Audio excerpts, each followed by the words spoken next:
darles a todos la bienvenida a este webinar donde vamos a hablar de cáncer de mama metastásico. Mi nombre es Claudia Maya y soy la directora de la Fundación Senosama y es un privilegio poder tener en la noche de hoy al doctor Carlos Calderón Cortés eh, revisando este tema. Decirles que estos webinares hacen parte de un programa que hemos denominado Me Cuido y Me Cuidas dentro de Infórmate y Recupérate. Se trata de hablar en un lenguaje muy claro y sencillo sobre un tema en particular. Entonces, pues el reto del doctor Calderón en la noche de hoy es hacer un barrido muy rápido de cáncer de mama, centrarnos en el tema de cáncer de mama metastásico. La metodología es que vamos a estar los primeros 45 minutos revisando el tema y tenemos 15 minutos al final para responder algunas preguntas. Sin embargo, siéntanse con toda la tranquilidad de irnos dejando sus preguntas en el chat. El doctor Carlos Calderón Cortés es médico cirujano de la Pontificia Universidad Javeriana, es especialista en medicina interna de la Universidad Nacional de La Plata en Argentina y es especialista en oncología clínica de la Universidad Católica de Buenos Aires, Hospital Alemán de Argentina. Y actualmente, pues se vino a vivir a Bucaramanga, trabaja en varios centros oncológicos. Sé que tienen un trabajo muy importante en el Hospital Internacional de Colombia. Y con el doctor Calderón, pues ya hemos venido haciendo algún tipo o varios de estas actividades de educación continuada para el paciente. Doctor Calderón, muchas gracias por su tiempo, por su disposición y a todas las personas que se nos están uniendo también nuestro agradecimiento. El agradecimiento especial a Pfizer, que es la compañía que nos apoya para la realización de este webinar y esperamos que todos puedan al final de esta charla de una hora tener unos conceptos más claros de lo que es el cáncer de mama metastásico, todos los avances que hoy tenemos para el tratamiento de este cáncer, como quienes aún no están en ese proceso de tener un cáncer avanzado o metastásico, pudieran estar pendientes de identificar en qué momento de mi evolución, de mi seguimiento de la enfermedad, debo consultar. Entonces, doctor Calderón, este auditorio es suyo. Bienvenido nuevamente. Muchas gracias. Voy a compartir la pantalla. Ahí estamos. Sí, señor, se está viendo perfecto. Bueno, buenas noches a todos. A la doctora Claudia, muchas gracias como representante de Senosama, de la Fundación Senosama. Como la doctora yo le decía, la Fundación lleva haciendo un trabajo muy importante hace muchos años.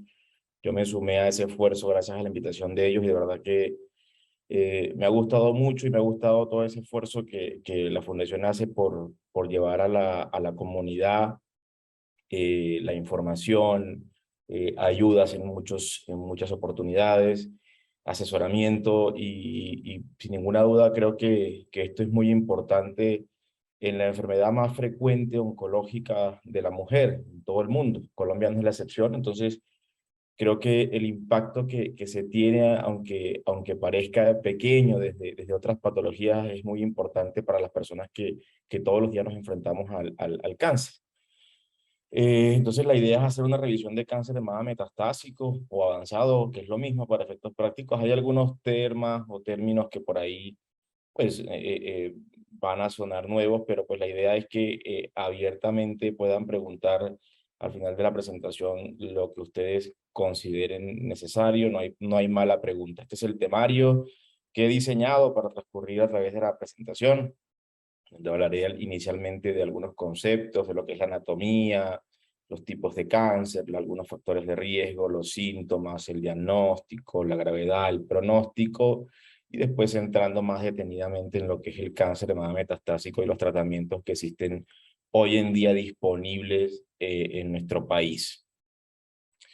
Entonces, ¿qué es el cáncer? Obviamente, una pregunta que uno se hace y tienen miles de respuestas, pero quizás la más clara es básicamente un crecimiento anormal de las células que pierden su control y empiezan a dividirse de una forma descontrolada, con la capacidad de formar una masa en algún momento dado o de arrancar e irse para otro lado. A eso, a eso se refiere uno cuando habla de cáncer, ya sea de mama o de cualquier otro tipo de cáncer.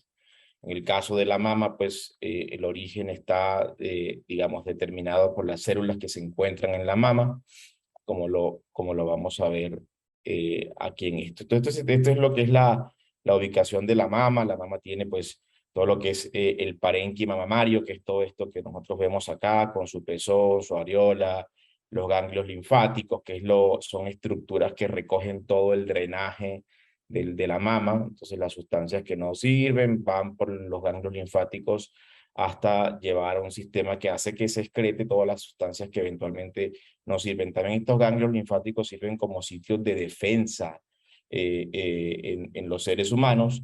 Por eso ustedes escucharán que algunas pacientes que les operan las axilas, que les hacen vaciamientos axilares, se les recomienda proteger ese brazo, porque básicamente cuando se pierden estos ganglios es como que se pierde una línea de defensa que pueda tener ese miembro o ese brazo en algunos pacientes. Entonces la mama está posicionada sobre unos músculos, la porción ósea de la caja torácica, y dentro de la mama que encontramos la grasita, que es lo que tenemos acá, y estos famosos lobulillos y conductos que terminan todos formando un gran conducto que finaliza en el pezón.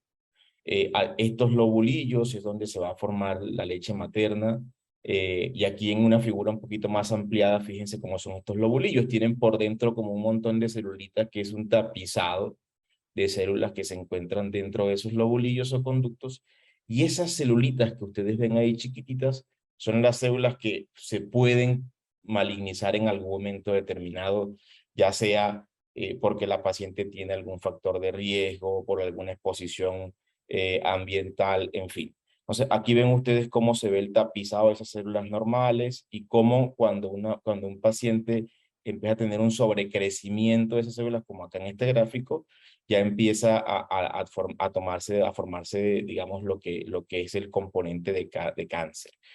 El carcinoma in situ es esto que ustedes ven acá, o sea, las células creciendo dentro del conducto.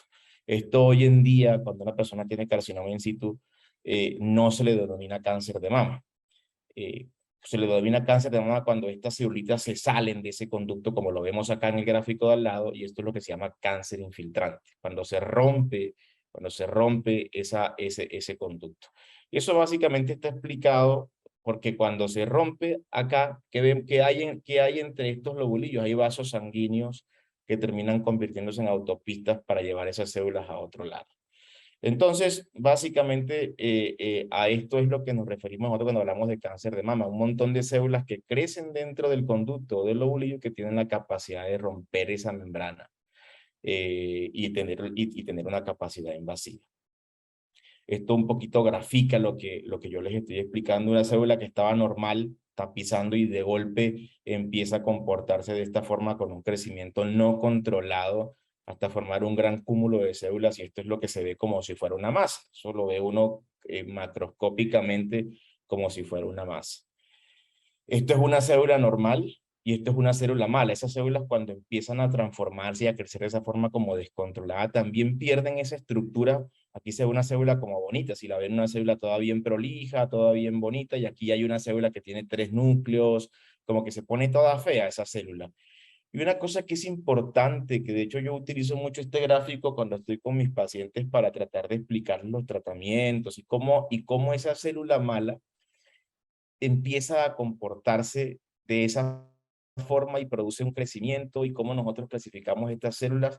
Hay un detalle muy importante. Para que estas células se dividan, necesitan un alimento, ¿no?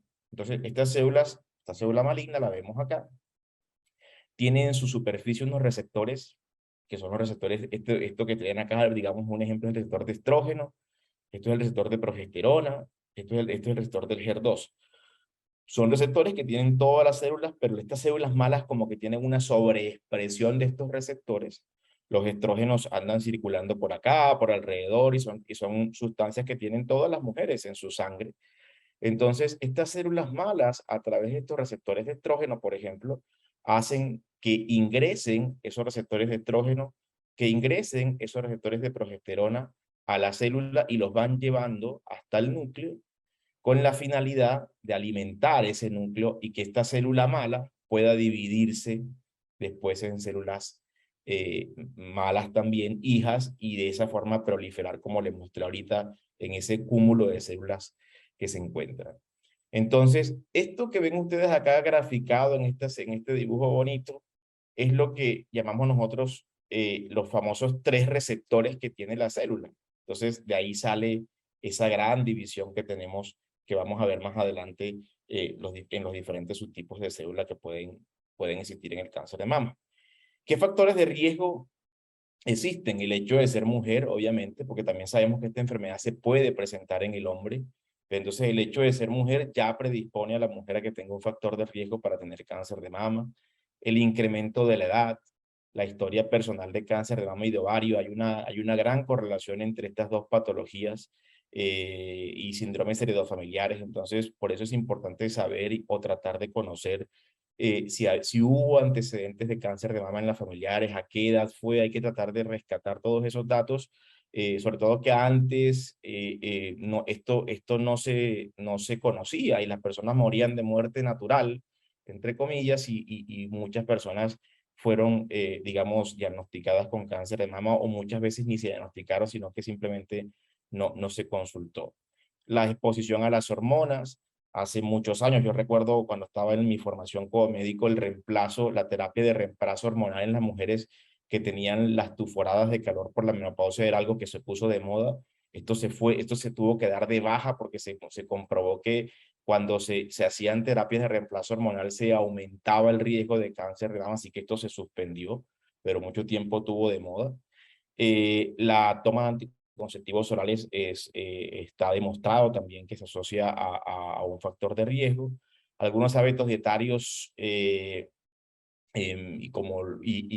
hábitos puntuales como el alcohol, el fumar, la obesidad, la historia reproductiva básicamente de aquellas mujeres que son nulíparas, lesiones premalignas de la mama como algunas atipias que se den en la mama. Por eso es importante cuando hay alguna masita o algo consultar con el mastólogo y hacerle seguimiento a esas lesiones. Algunos factores ambientales en esos sitios donde se han expuesto a radiaciones, por ejemplo en Hiroshima, donde hubo bombas atómicas, o pacientes que han tenido radioterapias en el pecho o en el mediastino, por decirlo así, que han tenido tumores previos como linfomas y han tenido que ser irradiadas. Esas mujeres también tienen factor de riesgo para cáncer de mama.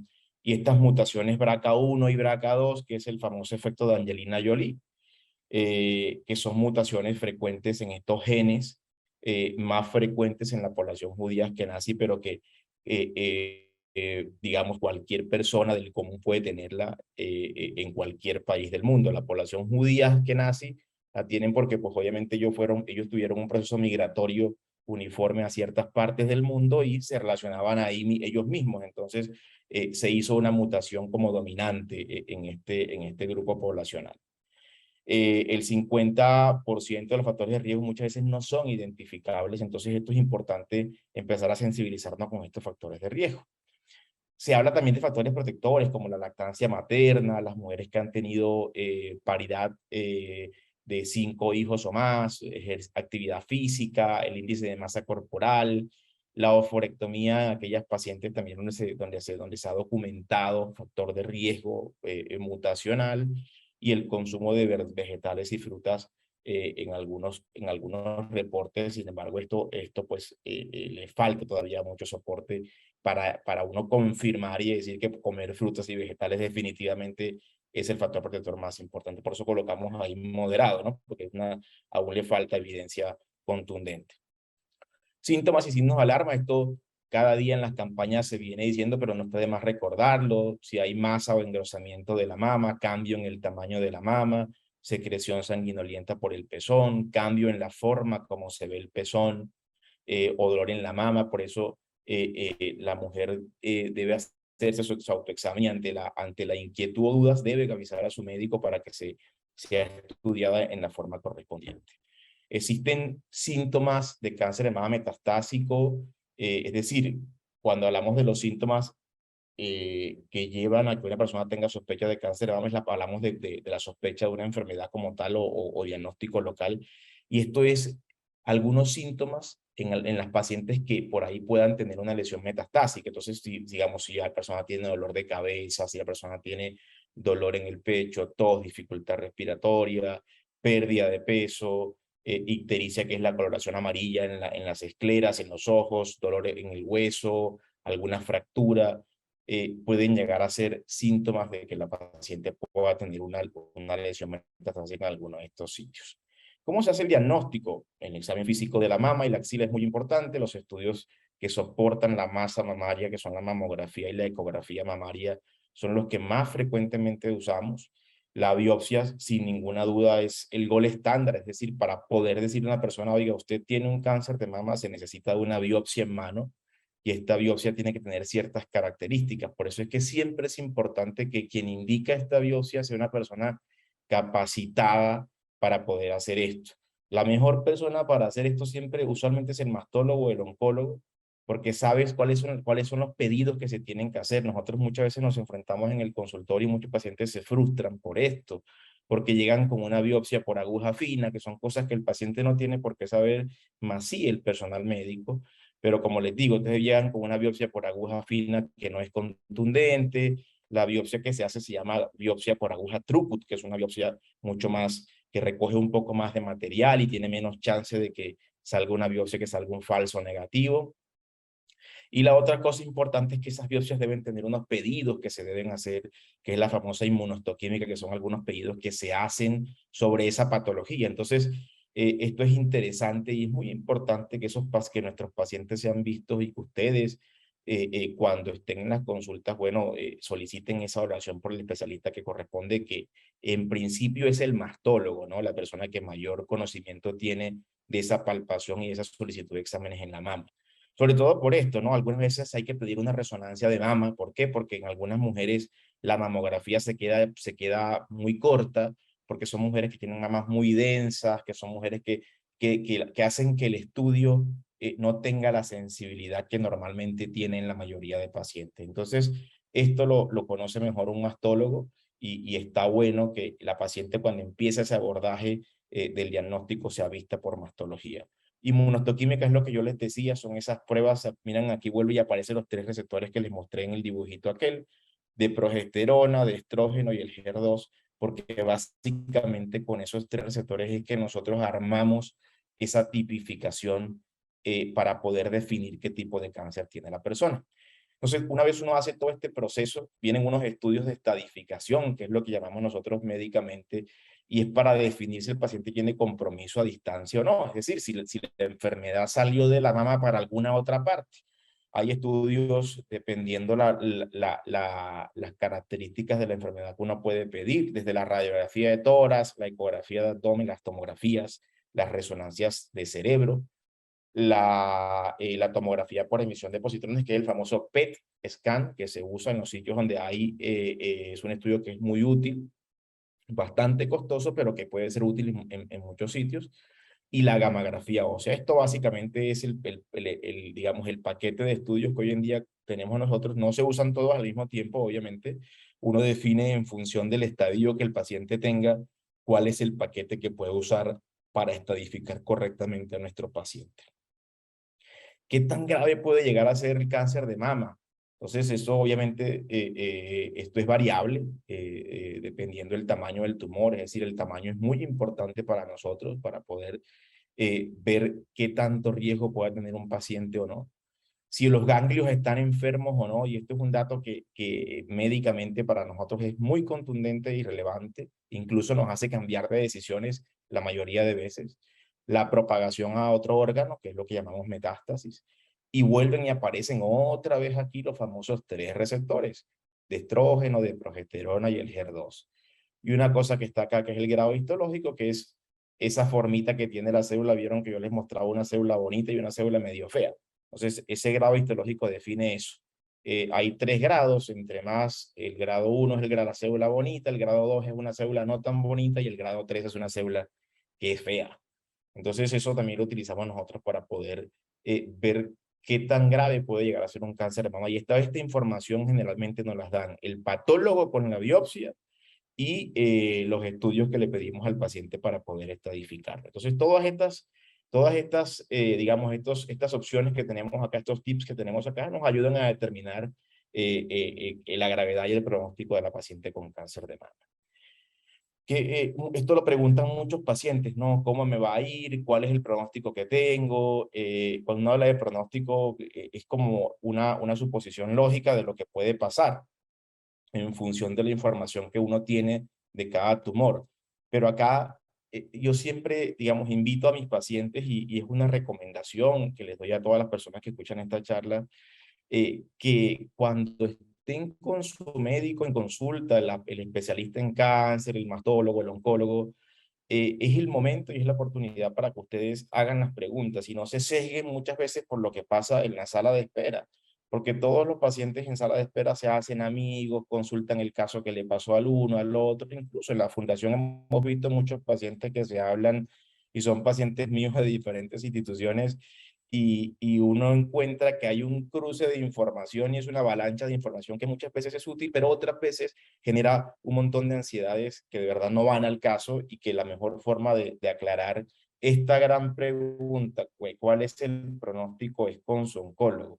Entonces no es lo mismo hablar de un paciente con una enfermedad triple negativa, por ejemplo, que es una enfermedad que usualmente tiene un componente muy agresivo, hablar de una enfermedad triple negativa basal-like, que es una enfermedad también triple negativa, pero que tiene otro tipo de comportamiento también bastante importante en cuanto a su componente de agresividad. Entonces, hay unos factores de riesgo, perdón, como son el tipo de cáncer, el estadio, el grado, las características, la edad del paciente, la situación clínica de ese paciente y la respuesta que el paciente vaya a tener a un tratamiento o no. Entonces, todas estas características son las que permiten que un médico pueda eventualmente hacer como un panorama de lo que es la enfermedad y darle esa información a su paciente. Entonces, hablar de pronóstico simplemente por una estadística o simplemente por un comentario es algo que hay que tomarlo con pinzas y es algo de mucho cuidado, porque puede muchas veces generar una ansiedad y generar como una mala fama pues, de un tratamiento eventualmente cuando realmente el paciente pues tiene quizás otras oportunidades y otra característica eventualmente. Entonces, el tratamiento del cáncer de mama, cuando uno se enfrenta, lo más importante en esto es saber el diagnóstico que el paciente tiene y con qué intención arrancamos. Entonces, un paciente que tiene enfermedad que no es metastásica, hablamos de que arrancamos con una intención curativa y en esa intención curativa hay básicamente 3 estrategias. El tratamiento neoadyuvante, como lo ven acá, es el tratamiento que se hace antes de que el paciente se le opere. La cirugía, que es lo que todos conocemos, es el procedimiento para retirar el tumor. Y el tratamiento adyuvante es lo que se hace después de que el paciente se le opera. Entonces, esto es un enfoque, ¿no? Intención curativa, aquel paciente que no tiene enfermedad metastásica. Tratamiento paliativo o tratamiento de línea no quiere decir que uno no vaya a hacer nada o no quiere decir que porque es paliativo el paciente entonces es porque se está muriendo, no quiere decir que paliativo significa que el paciente, las drogas no van a hacer nada. Esto también hay que aclararlo. Es el nombre que se le da, porque cuando nosotros hablamos de un contexto, de un escenario metastásico, hablamos de que la literatura hoy en día no ha podido demostrar que el paciente con cáncer de mama metastásico se le pueda ofrecer un tratamiento curativo. Ahora, que existan pacientes que tengan sobrevidas prolongadas y que aún se interrogue si están curados o no, todos hemos tenido en nuestra práctica clínica, pero como información general, el paciente con cáncer de mama metastásico es un paciente en el que nosotros tenemos otros objetivos, que es básicamente tener el control de la enfermedad y no nos desesperamos por ser tan invasivos, sino básicamente por optimizar las armas que tenemos en el tiempo. ¿Qué tenemos en Colombia? La cirugía la tenemos, la cirugía conservadora, son esos pacientes que son candidatos a que no se les retire el seno completamente, sino que se les haga cuadrantectomía o tumorectomía. Entonces esto no voy a entrar en detalles porque pues no se trata de eso. La cirugía no conservadora es el paciente que por X o Y motivo se le tuvo que hacer la mastectomía, ya sea simple, ya sea mastectomía radical modificada, y esto obedece muchas veces a pacientes que tienen tumores muy grandes o tumores en diferentes cuadrantes del seno. En cuanto a la quimioterapia, está la quimioterapia neoadyuvante, que es lo que yo les decía, son los pacientes que hacen tratamientos antes de ser operados. Los tratamientos, las quimioterapias adyuvantes son pacientes que después que se operan hacen quimioterapia. Y las quimioterapias paliativas son aquellos pacientes que tienen enfermedad metastásica y que hacen quimioterapia también porque tienen enfermedad avanzada. Entonces, todas estas opciones las tenemos en nuestro país. La radioterapia también la tenemos. La adyuvante es aquella paciente que ya terminó su cirugía y se le irradia su seno o el lecho, ya sea por las características de la enfermedad. Y la paliativa también hay algunos pacientes que tienen tumores que no pueden ser operados, pero sí pueden hacérseles lo que llamamos nosotros citorreducción, o sea que a través de la radioterapia el tumor se le pueda reducir, ya sea porque le esté doliendo a la paciente o porque le esté sangrando. Entonces, no todas las pacientes tienen criterios de indicación de radioterapia, pero hay algunos pacientes, digamos, como los ejemplos que yo les decía, que esté sangrando, que le duela, donde puede llegar a ser interesante la radioterapia paliativa. La hormonoterapia son las famosas pacientes que están tomando pastillas, entonces son las drogas y también hay la opción neoadyuvante, o sea, antes, adyuvante, o sea, después, y paliativa a la enfermedad metastásica.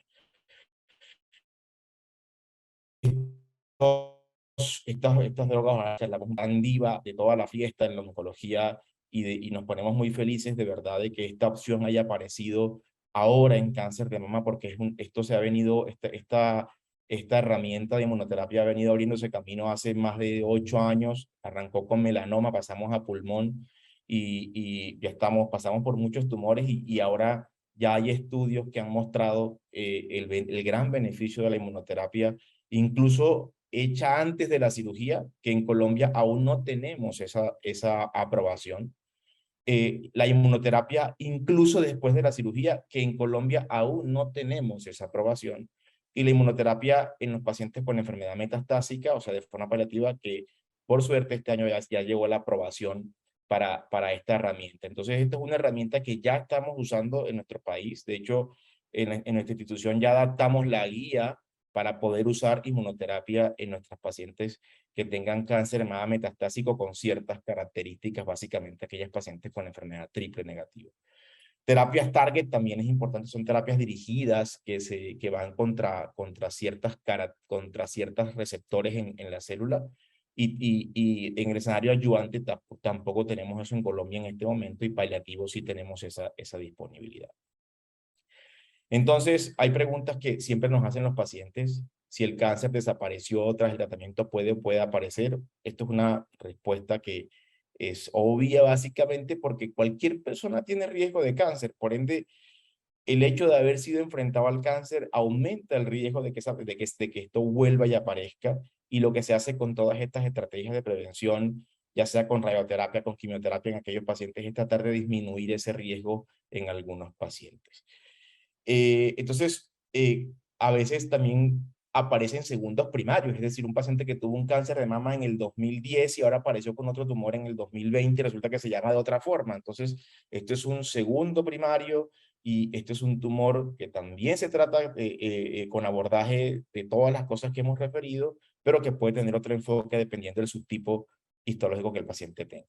Entonces ahora vamos a enfocarnos un poquito más en el metastásico. Entonces cuando hablamos de enfermedad metastásica, nos referimos a esos pacientes que tienen las células, salieron de la mama, pasaron por los ganglios y se fueron ya sea al cerebro, al pulmón, al hígado, y pueden generar síntomas como lo es la cefalea o el dolor de cabeza, confusión.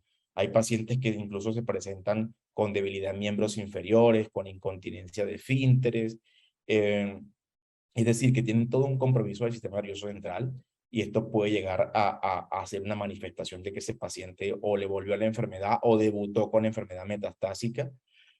Cuando hay secundarismo en el pulmón puede haber dificultad respiratoria, tos, dolor en el pecho.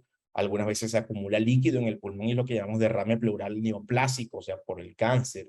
Cuando hay compromiso hepático muy significativo, lo que más se ve es la pérdida de peso, y en la astenia, o sea, la pérdida como de ganas, de voluntad de esos pacientes, lo más parecido a una hepatitis, por decirlo así. Y la parte ósea, que es lo que pues, nos da la estabilidad en aquellos pacientes que tienen fracturas o dolor, puede ser una manifestación de que estos pacientes tengan una enfermedad metastásica. Entonces, cuando nosotros vemos un paciente con cáncer de mama metastásico, lo primero que hacemos es tratar de ubicarnos bien dónde estamos. Entonces, el nombre del tumor y el apellido del tumor. Así trato yo, así con esto que les muestro acá, así les explico ya a mis pacientes cuando los tengo al frente para que puedan entenderme qué es lo que vamos a hacer. Entonces, en ese nombre del tumor, ¿quién me da a mí el nombre del tumor? Me lo da la patología, o sea, la biopsia.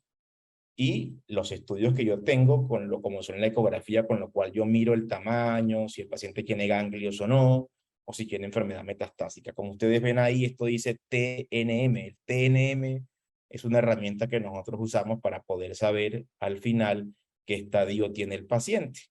Y esto que vemos acá, vuelven y aparecen lo que mostramos allá, los receptores de estrógeno, de progesterona y el HER2, que es lo que nos da el apellido del tumor.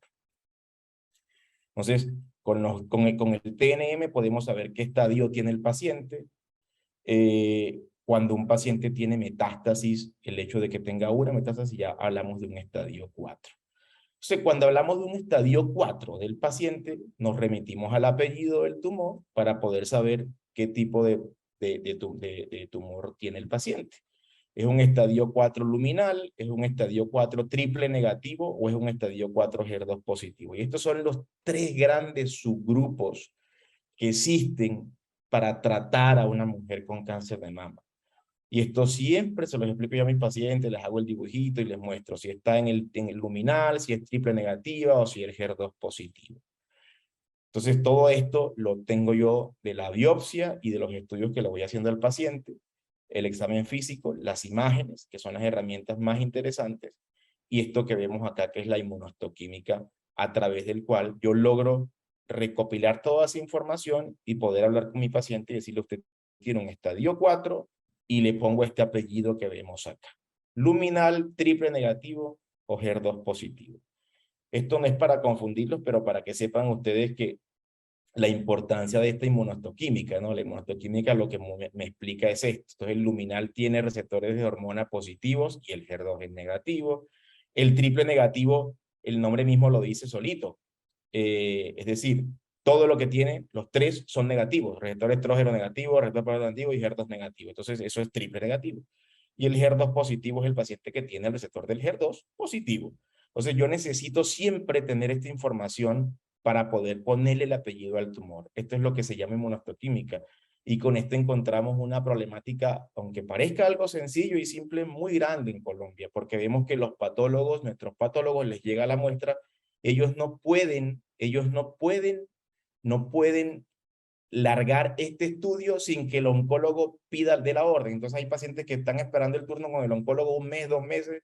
Entonces una pena les va a pedir inmunohistoquímica cuando esto debe estar ya, digamos, hecho en la orden de inicio. Nosotros estamos ahora en nuestra institución tratando de armar un proyecto en nuestro proceso de certificación como centro de excelencia para que esto, ojalá, lo eliminemos, o sea, que el patólogo de una vez haga la inmunohistoquímica y ese paciente llegue rápidamente a nosotros con el diagnóstico ya alarmado. Entonces, esto, como se dan cuenta, este es todo el trabajo que hace el oncólogo. Cuando le llegan el tamaño, la N y las metástasis, los ponemos en estas tablitas T1, N1 y me da un estadio. Entonces, esto es lo que se llama el TNM. Fíjense acá, vamos a hablar del estadio 4. Es el paciente que no importa el tamaño que tenga, no importa si tiene ganglios o no. Si se llama M1, es decir, tiene metástasis, hablamos de un paciente con estadio 4. Ese abordaje, entonces, hablábamos de los tres grandes tipos: el luminal, el triple negativo y el HER2 positivo. Y digamos, cuando hablamos de estos tres tipos, podemos decir que los luminales son los tipos más tranquilos. Entonces ahí es donde vamos a ver ese paciente que toma pastillas, que toma hormonas, que tenemos terapias target, y la quimioterapia siguen siendo opciones para esos pacientes. En el triple negativo es donde se nos abrió esa gran ventanita que yo les decía de la inmunoterapia. Este fue un subtipo que estuvo mucho tiempo allá guardado en un rinconcito sin que salieran muchas opciones terapéuticas. y pues por suerte esto empezó a desarrollarse hoy en día y de verdad que es una opción muy interesante en los pacientes. La quimioterapia es una opción muy importante y en la enfermedad HER2 positiva hay la quimioterapia y terapias específicamente dirigidas anti-HER2 y también la hormonoterapia en aquellas pacientes que tienen HER2 positivo y algo de tumores luminales. Esto a grosso modo porque yo entiendo que la idea no es enredarlos. Entonces, con esto tenemos un breve resumen de lo que son las opciones de tratamiento de nuestros pacientes. Cuando hablamos de línea, ¿qué es una línea? Es esto que vemos acá, primera línea, segunda línea, tercera línea. Son todas las intervenciones que el oncólogo hace de apenas ve el paciente. Entonces yo tengo un paciente con un tumor luminal, ¡pum! Yo tengo una primera línea para atacarlo y depende usualmente de algo que vamos a charlar en un ratito. Entonces, no hay un fin de línea, por eso les coloco puntos suspensivos. Es decir, no es que si ya yo hice una segunda línea, entonces ya me voy a morir, no. Hay muchas líneas terapéuticas, cada vez más se saben de más líneas y por suerte, como les digo, o sea, esto es una cosa que es un desarrollo tremendo hoy en día y tenemos muchas herramientas que se lleven desarrollando en los pacientes con cáncer de mama.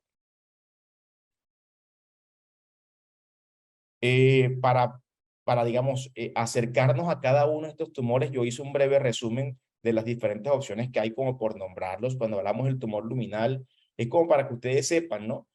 Hay diferentes pastillas en la hormonoterapia, el letrozol, el anastrozol, el exemestano, el fulvestrán. Todas estas son hormonas, o digamos, hormonas no, tratamientos dirigidos hacia lo que tiene que ver el mecanismo de acción hormonal en las pacientes. Las terapias target, esto fue un gran boom en los últimos 4 o 5 años en la oncología y son el palbociclip, el ribociclip y el abemaciclip, que son drogas que son hoy en día primera línea en aquellas pacientes luminales. Y la quimioterapia que sí, que a pesar de que tiene tanta mala fama, sigue siendo hoy en día una herramienta muy importante en nuestras pacientes. Este es el triple negativo, el famoso triple negativo que todos nosotros le tenemos mucho respeto. Es ahí donde se posicionó la inmunoterapia. Estas son las dos drogas aprobadas hoy en día en el mundo para inmunoterapia. El pembrolizumab, aprobado en Colombia. El atezolizumab, aprobado en Colombia. Las terapias target, esto es el olaparib, es una medicación también aprobada en nuestro país en aquellas pacientes que tengan mutaciones, BRCA, y la quimioterapia que sigue estando como opción en nuestros pacientes. Esto es la enfermedad HER2 positiva, con las diferentes opciones. Fíjense, la quimioterapia sigue apareciendo como una opción y las drogas específicamente anti-HER2 como las vemos acá y la hormonoterapia que ya lo habíamos charlado hace un ratito. Entonces, ¿cómo elige uno esta línea de tratamiento? Y esto es para que ustedes se den cuenta que a veces, dependiendo el oncólogo o dependiendo el contexto clínico de cada paciente, a un paciente se le puede o no ofrecer un tratamiento determinado. ¿De qué depende? Las guías de manejo. ¿Qué son las guías de manejo? Yo siempre, y una de las cosas que yo, digamos, trato de instaurar en nuestro grupo de trabajo es que no inventemos cosas, o sea, que no es que Calderón hace esto, Diego hace lo otro, es que tratemos de aplicar la mejor evidencia científica. Pero es importante que no solamente la mejor evidencia científica es lo que muchas veces se puede hacer, porque está el estado clínico del paciente. Entonces yo tengo que ver ese paciente si tiene o no contraindicación para recibir esos medicamentos, si tiene antecedentes de alguna enfermedad puntual que me permite que le dé esa droga o no, la disponibilidad. Muchas veces pasa que en un centro o en una obra social esa droga no está, entonces termina siendo más bien un prejuicio para ese paciente. Le indico un tratamiento que no le llegó nunca al paciente. Las preferencias del paciente, sin ninguna duda. Un paciente tiene todo el derecho a decidir sobre si yo no quiero tener, por ejemplo, caída del pelo. Yo tengo derecho a decidir y a entender bien cuáles serían los riesgos o no, eventualmente, de no usar esa droga o de usar otra y de ver qué otras alternativas pudiesen tener. Carga tumoral, sin ninguna duda. Un paciente que tenga mucha enfermedad, de alguna forma me obliga a mí a querer salir con una medida un poco más agresiva para tomar ese control de la enfermedad. Y esto que vemos acá es algo que es la experiencia clínica del paciente, del oncólogo. Entonces, si un oncólogo se ha familiarizado con cáncer de mama, si está relacionado con los nuevos medicamentos que hay, es más fácil que maneje sin miedo todas estas patologías y con mayor seguridad al paciente le pueda ir mejor. Entonces, como se dan cuenta, fíjense que hay un montón de factores y no hay un librito que diga esto es lo que tienes que hacer. Entonces, lo que tiene que hacer uno acá es tratar de integrar todos estos aspectos, unirlos y después tratar de hacer una propuesta al paciente para finalmente, digamos, buscar en ese paciente un mayor beneficio. Entonces, en conclusión, en estos pacientes con cáncer de mama, podemos concluir que a pesar de que hay tantas alternativas, generalmente el tratamiento se debe individualizar en nuestros pacientes, dependiendo el tipo de cáncer que el paciente tenga, dependiendo el estadio, dependiendo los antecedentes del paciente. Hay pacientes, por ejemplo, que uno les quiere, como dicen algunos pacientes, las drogas rojas, y hay pacientes que tienen antecedentes de infartos que uno sabe que quizás no es la mejor elección la droga roja, que es la doxorubicina. Entonces, todas esas cosas son muy importantes. El plan de tratamiento generalmente debe incluir todas estas valoraciones por nuestros colegas. A veces tenemos que charlar con los mastólogos, nuestros cirujanos, para ver bien cómo quedó ese margen, para ver bien qué tan profundo iba esa enfermedad y charlar con el radioterapeuta a ver si arranca primero él con la radioterapia, si se demora mucho algún estudio que estamos esperando molecular. Entonces, si se dan cuenta, es un trabajo arduo de muchas personas y lo que yo siempre recomiendo acá en nuestro grupo es la comunicación, o sea, la comunicación para que nosotros podamos entre todos brindarle a ese paciente, digamos, un mejor beneficio. Y con esto tratamos digamos, de bloquear una de las cosas que hace poquito en una reunión en este proceso de certificación de nosotros como centro de excelencia, nos dábamos cuenta que es la fragmentación de servicios, y eso es lo que pasa en nuestro país. Uno ve que el paciente lo operaron en la clínica, no sé, en la clínica de a 5 cuadras. Entonces uno no tiene comunicación con ese cirujano, uno no tiene comunicación muchas veces con el protocolo quirúrgico del paciente, ya con el resumen de la patología, uno no sabe bien cuál fue la complicación quirúrgica que ese paciente tuvo. Entonces, esa integralidad en el manejo del paciente con cáncer de mama metastásico es una de las cosas que tenemos nosotros todos los días que buscar. Y a las personas que están acá escuchando esta webinar, quizás siempre que ustedes se enfrenten a algún reporte médico, siempre traten de buscar la mayor información posible por escrito, es decir, que les entreguen sus resúmenes como corresponde de cómo fue el acto quirúrgico, que les entreguen sus resultados para que cuando vayan a consulta, porque pues a veces nos toca adaptarnos a la realidad de nuestro país y nos toca así, entonces lleguen con los resúmenes bien organizados, con los estudios que se hicieron, con la patología, con la biopsia, traten de recabar toda la información porque eso puede muchas veces digamos, facilitar la decisión del oncólogo al momento de tomar una decisión.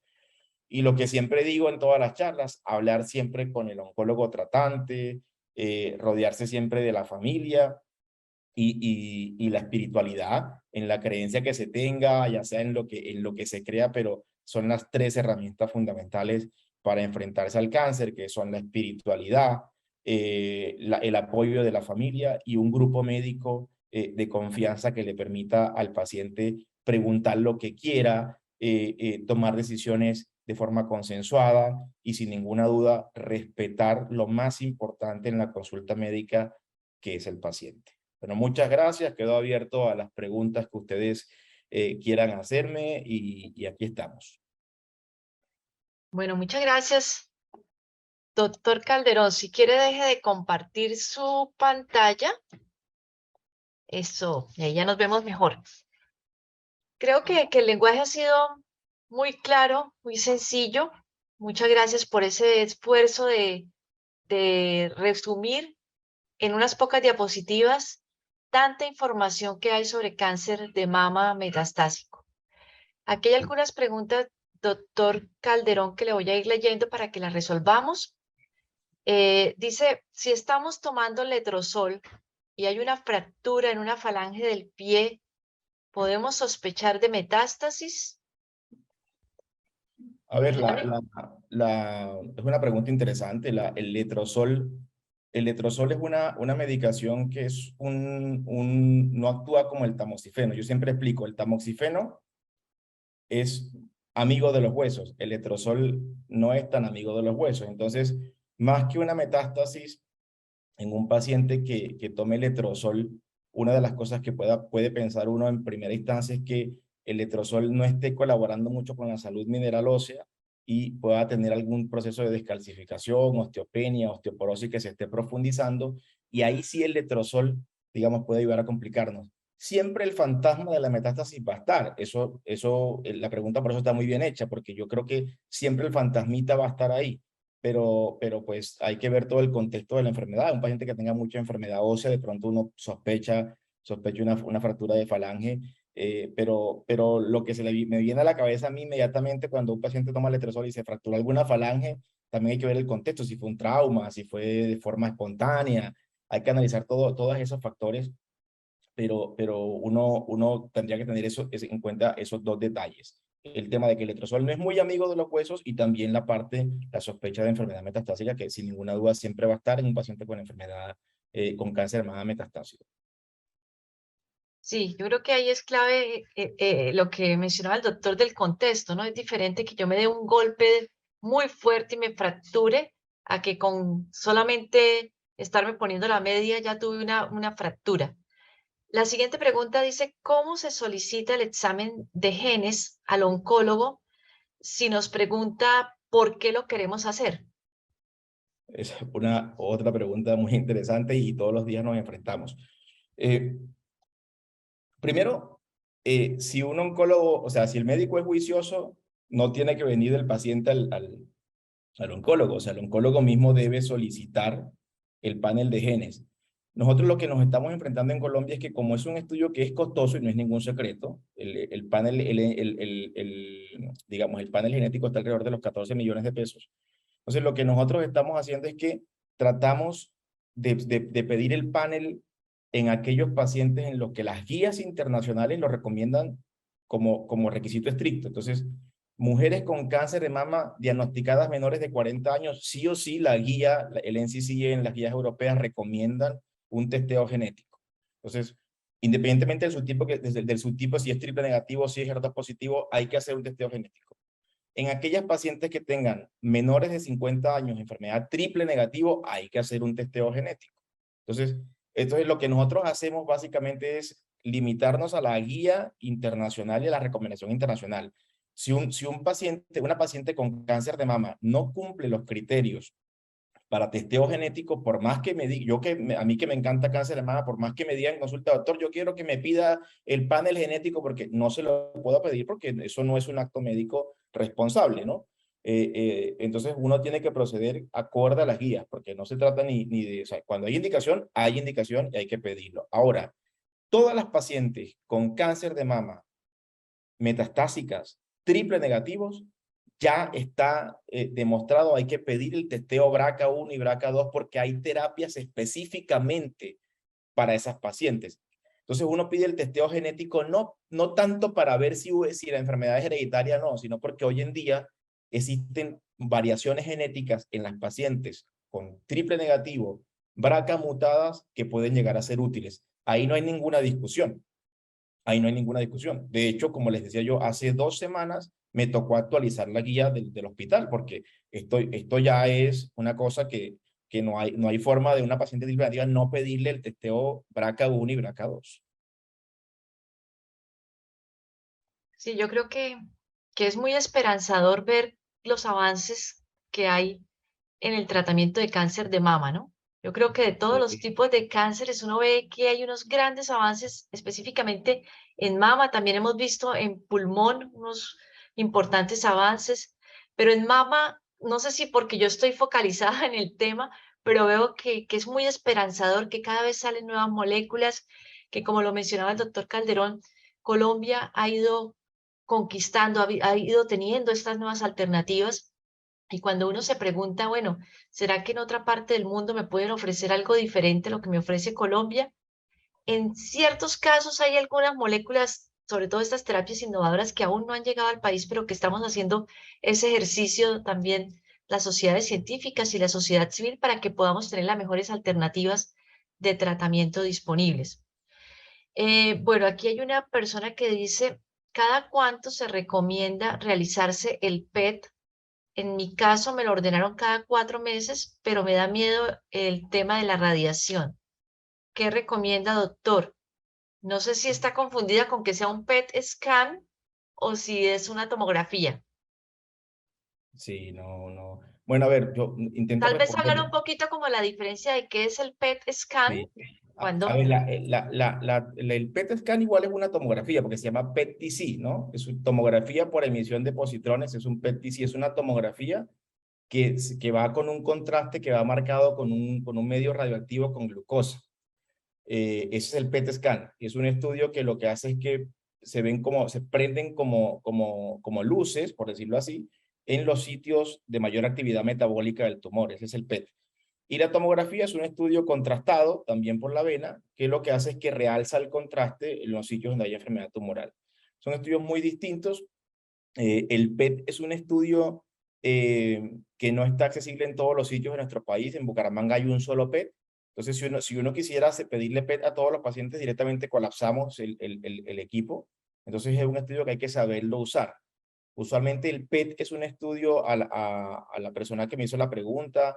Es un estudio que si se lo hicieron, probablemente se lo hicieron porque tenían dudas en algún otro estudio y si la están evaluando con PET cada 4 meses, realmente no tienes que tener miedo de irradiación, porque si te están pidiendo ese estudio cada 4 meses, yo pienso que lo están haciendo con criterio y hay algunas veces que hay pacientes que solamente los podemos evaluar con PET porque ya empezamos a evaluarlos con PET y es muy difícil en otra imagen poder hacer el seguimiento de esos pacientes. Entonces, no es que haya un tiempo que te haga daño o que te pueda perjudicar siempre y cuando, porque uno aquí pone las cosas costo-beneficio. Si le están haciendo un PET cada 4 meses es porque hay una situación puntual, delicada, que se puede convertir en un problema más adelante. Y por eso hacen semejante gasto e intervención como hacer un PET cada 4 meses.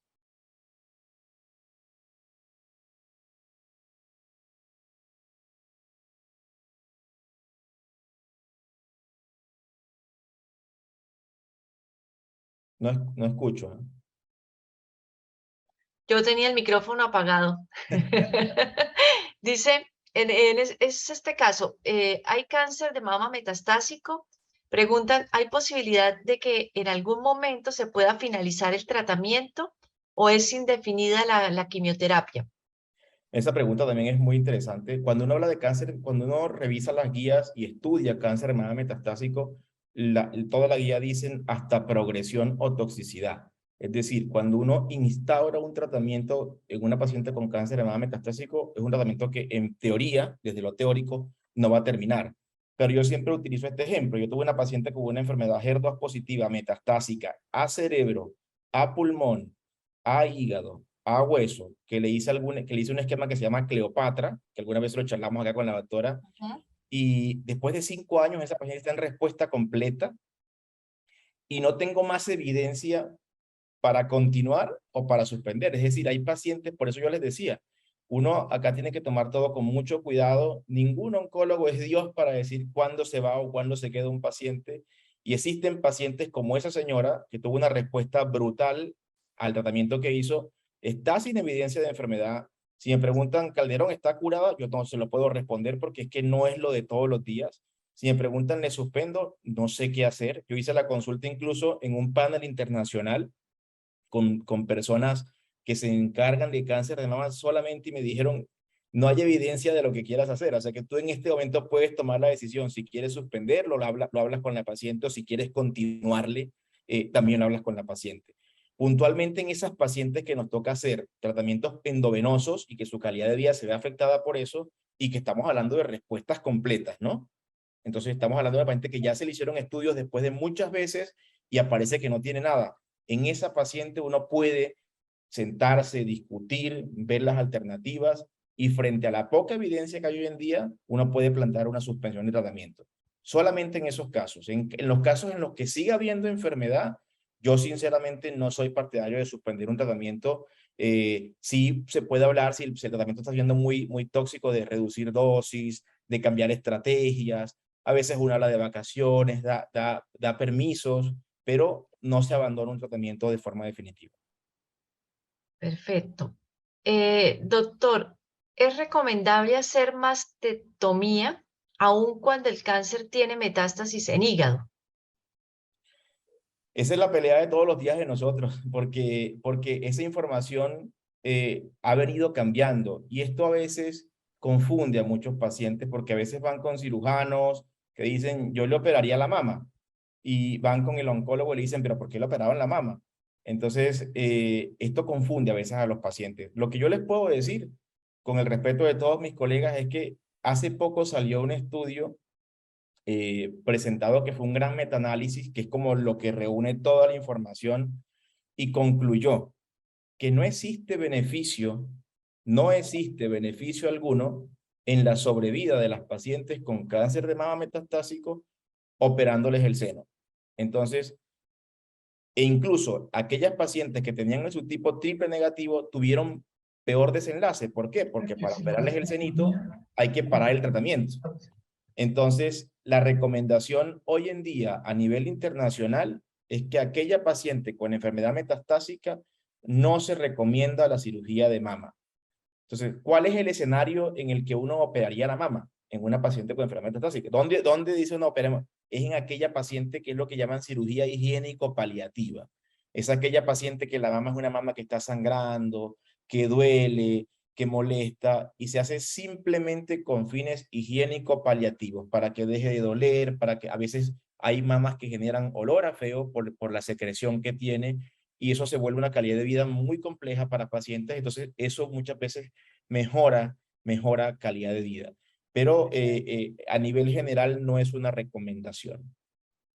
Aquí tenía yo una persona que me estaba preguntando, pregúntele al doctor Calderón qué hacer en esas pacientes con tumores ulcerados. Entonces ya lo acaba de responder.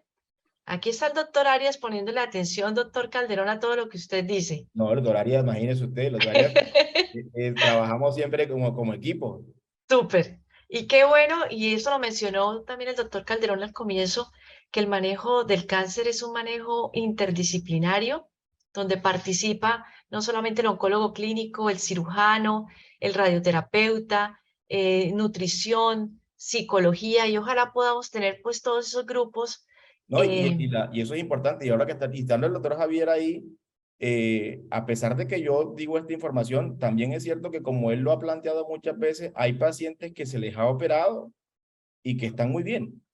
Sí. Entonces, es toda una situación, yo creo que acá, como bien lo decía usted, doctora, la clave es la discusión multidisciplinaria en equipo y que sea el equipo que maneje a esa paciente, porque a veces se presentan estas desinformaciones, van con el otro, entonces la paciente queda totalmente desinformada, loca, dice yo, mira, aquí sí me operan, allá no me operan, y aquí yo creo que lo importante es el grupo y que ese paciente pues confíen en su grupo y pues yo creo que de esa forma se trabaja mucho mejor, ¿no?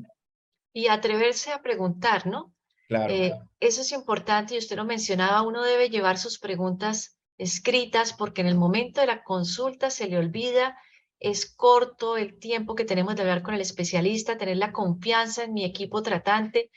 Desafortunadamente hay algunos colegas que no permiten esa pregunta, no le dan la oportunidad al paciente de decidir y finalmente es el paciente quien decide, doctor, esto que usted me está ofreciendo, que me está proponiendo, yo sí lo quiero para mi vida o definitivamente yo no lo quiero, pero claro, sé que si digo que no, estos son los riesgos, esto es lo que pudiera pasar.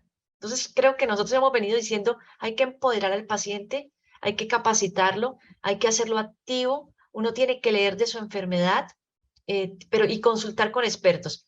No consultar con el vecino, porque entonces, ¿por qué a la vecina le dieron este medicamento y a mí no me lo dieron? Entonces, usted dijo en sus conclusiones, cada cáncer es único, tiene nombre, tiene apellido, el mío es diferente al de mi vecina, al de mi prima, y todos estos estudios que se hacen para caracterizarlo, pues nos permite saber cuál es el mejor tratamiento. Aquí nos preguntan que si es normal que de vez en cuando duela donde se hizo la cirugía de mastectomía total después de un año.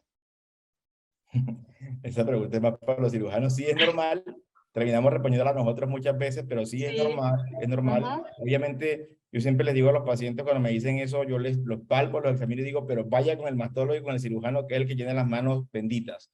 Entonces, es normal, es usual que se vea eso, pero pues nunca está de más comentar esto en la consulta porque hay algunas veces que por creer que todo es normal, se escapan, digamos, recaídas en algunos pacientes, y entonces siempre está bueno decirlo, y que así se lo repitamos muchas veces, que es normal, está bueno comentarlo si el dolor se ha incrementado, o si hay personas incluso que yo he tenido pacientes que llegan casi que con el hombro congelado por la limitación que tienen para mover ese hombro, y muchas veces hay que mandarles terapias para que rehabiliten ese hombro y puedan retomar su vida normal, ¿no? Bueno, aquí nos preguntan, cuando hay metástasis en las vértebras, ¿qué se debe hacer?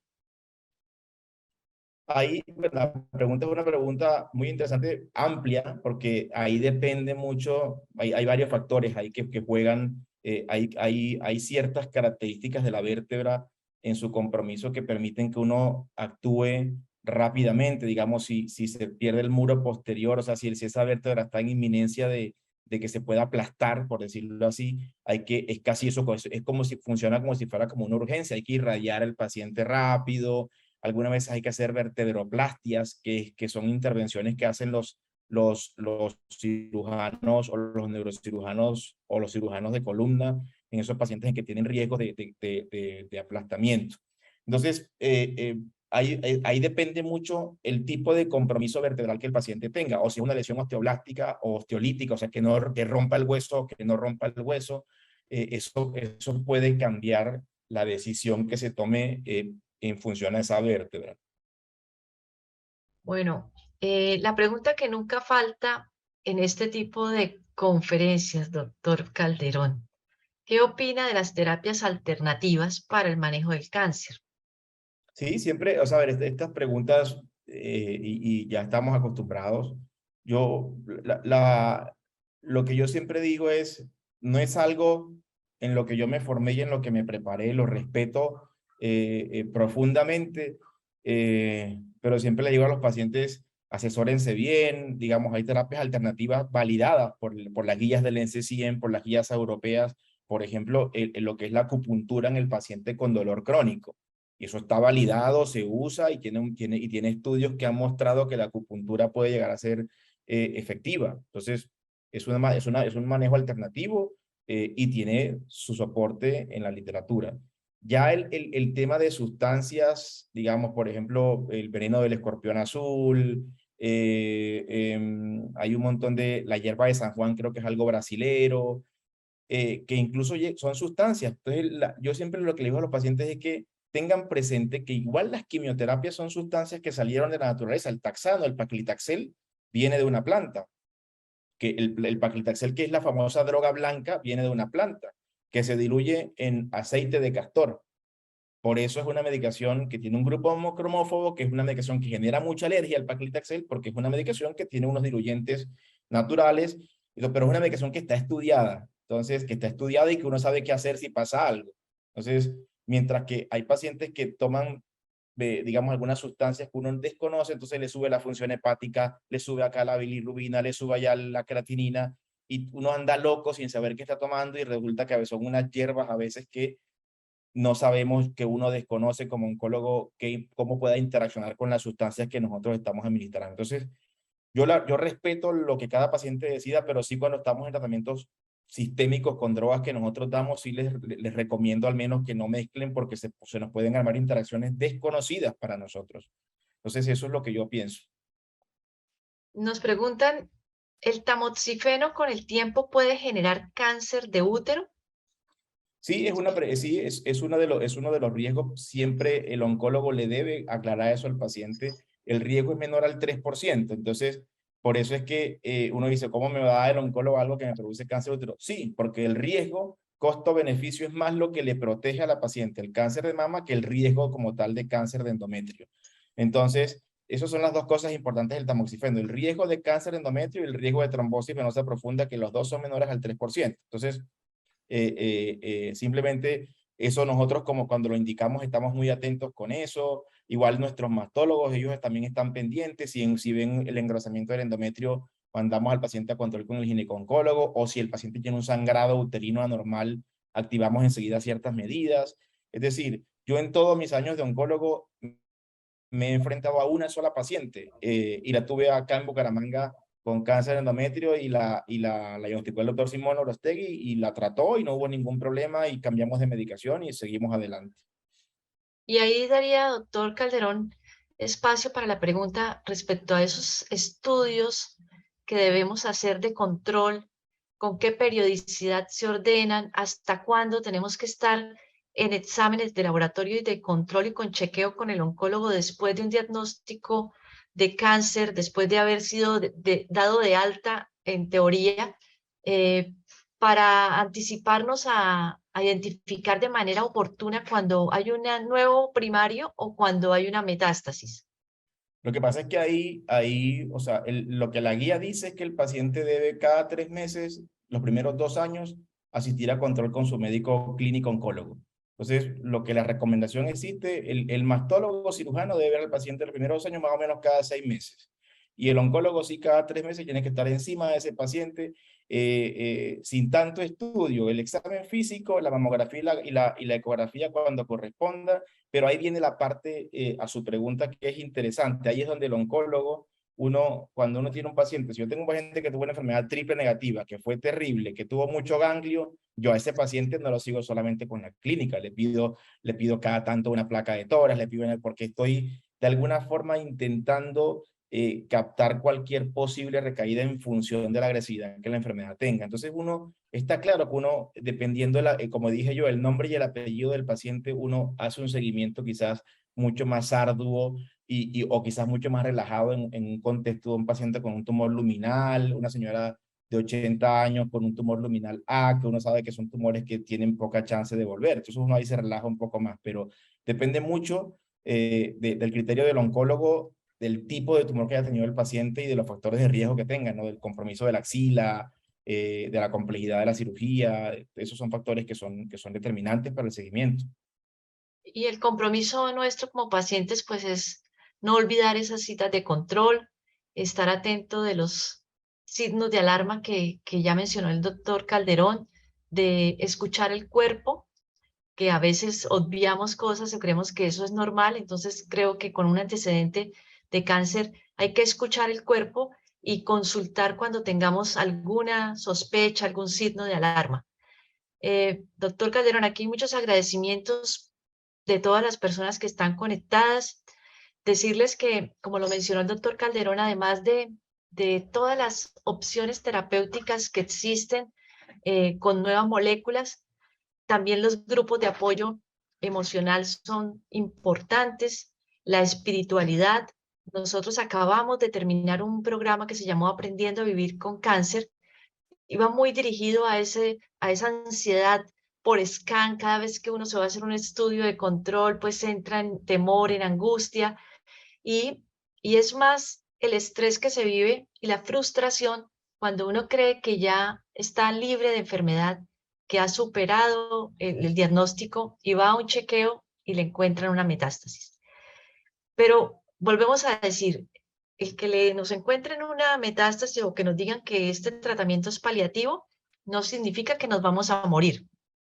Hay muchas cosas por hacer y, y el panorama es esperanzador. Entonces, la invitación para esas mujeres que nos están escuchando, que tienen en este momento un diagnóstico de cáncer de mama metastásico, decirles que hay mucho por hacer y que es también muy importante rodearnos de nuestra familia, de nuestros amigos, la espiritualidad. Yo creo que ese es otro medicamento que nosotros hemos visto, doctor Calderón, es súper potente. eh, Cuando uno cree firmemente en Dios, cuando uno entiende que todo es perfecto y cuando se entrega también en confianza a su equipo tratante, veo que a las pacientes les va mejor. Igual, pues nosotros ninguno tiene la vida comprada, ¿no? Lo aprendimos más ahorita con el tema del COVID, disfrutándonos cada momento, dándole gracias a Dios por todo lo que nos da. Gracias porque hoy nos permite estar aquí unidos, porque las personas que pudieron tenían un internet para conectarse, tenían un equipo para podernos escuchar y tuvieron pues la intención y la voluntad de estar aquí a esta hora de la noche escuchándonos y espero que se hayan llevado para su casa y muchas preguntas adicionales que no se las guarden, que hablen con el médico, que las escriban. Yo les digo, escriban porque a uno se le olvida, el momento llega ay, yo no le dije al doctor, no le pregunté eso, pues también en Senosama estamos para responder algunas de esas preguntas. Entonces, doctor Calderón, sus últimas palabras como mensaje a esas personas que nos están viendo y que tienen ese diagnóstico de cáncer de mama metastásico. No, doctora, bueno, muchas gracias. Primero, ustedes, yo creo que la labor que hacen es una labor hermosa, que, uno quisiera que viviesen de verdad más entidades como ustedes que ayudaran a los pacientes, porque es mucho el paciente que hay por ahí solito. Y yo cuando veo pacientes que van con los familiares, les digo, esto que tiene usted acá es uno de los pilares fundamentales para salir adelante. La pareja, los hijos, cuando llegan al consultorio acompañados, les digo, aproveche porque esto es una oportunidad. Entonces, yo creo que gracias a ustedes por esta labor que hacen. Hay dos cosas a todas estas personas, gracias por las felicitaciones, que ahí los estoy viendo, pero hubo una pregunta que yo vi ahí y quisiera resolverla una vez porque me la han hecho. Una paciente preguntó, ¿qué pasa si no me opero? Esa pregunta la vi y no es una pregunta mala, es una pregunta buena. Desafortunadamente hoy en día, y le respondo a esas personas que tienen esta inquietud, no existe ninguna evidencia que no operando sea una cosa que le vaya bien al paciente. O sea, hoy en día toda la paciente con cáncer de mama, me refiero a aquella paciente con enfermedad localizada, que nosotros arrancamos tratamientos neoadyuvantes con finalidad de llevarle una cirugía. Esa paciente tiene sí o sí que operarse. Hay estudios que están haciendo con enfermedad triple negativa que responden de forma completa con imágenes, pero es muy difícil con una imagen decirle a un paciente, oye, usted respondió de forma completa, no tiene más nada, no la opero. Sí o sí, ese paciente debe ir a una cirugía. Entonces, de esa forma responde esa pregunta. Y la otra cosa que sí también quiero aprovechar acá, y es que no se olviden, mujeres con sus médicos oncólogos o con sus médicos tratantes, de tocar el tema tabú más grande que hay cuando los pacientes se tratan, que es su sexualidad, charlarlo, invitar a las parejas que entren al consultorio, discutir y también hablar de eso, que hace parte de la vida de las mujeres y lo que se da cuenta uno, y incluso descrito en muchas charlas por la doctora Fátima Cardoso, que es una portuguesa que es de las que más habla de hormonoterapia en el mundo, y es que cuando se intensifican los tratamientos hormonales en las mujeres con cáncer de mama, se deteriora su vida sexual, los matrimonios empiezan con problemas, pero es básicamente porque no se habla eso en la consulta, porque se le tiene miedo y tabú a eso, porque se le piensa que hablar de eso es menos importante que hablar del cáncer. Y resulta que eso hace parte también del tratamiento del cáncer, porque estas drogas generan cosas que nosotros conocemos, pero si no se preguntan, uno sigue en la consulta y el tema queda ahí. Entonces yo sí las exhorto a que pregunten esto abiertamente, que no es pecado preguntar eso, y que está bueno, digamos, aprender de los efectos adversos a este nivel que pueden producir algunas de las drogas que nosotros administramos.